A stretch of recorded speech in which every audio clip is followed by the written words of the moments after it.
Pikalt lisada ei ole.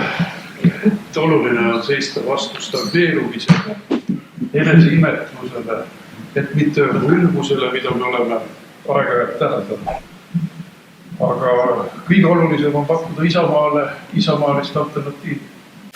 Meie programm oli ka umbes selline pool sellest. Ehk siis väga põhjalik. Esimene on personalivahetus, sest oluline vahe on see, et keegi istub ühel kohal 20 aastat. Ta on juba oma rutiinides kinni. Ehk siis, mis muudatust te saate, kui on nagu, kui sama pill mängib kogu aeg.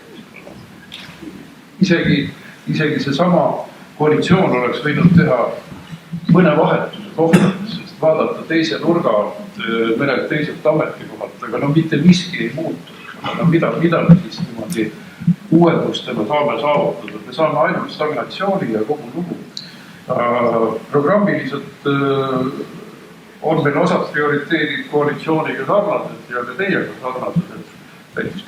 Kõik erakonnad tahavad teid ehitada, aga ka siin on näha, et tegelikult varasemad on rahad nii kinni pannud, kas või tulevase kooliarenduse peale, et raha veeti kuskil ei jätkugi, vaid 1-2 projekti jaoks ja juba need varasemad rahanduslikud eksimused, valed prioriteedid ongi linna arengu üsna raamistatud.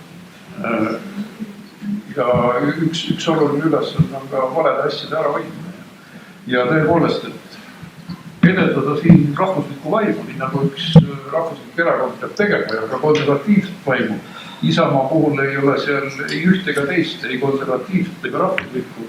Parempoolsetes ma näen vähemalt on mingisugunegi majanduslik parempoolsus.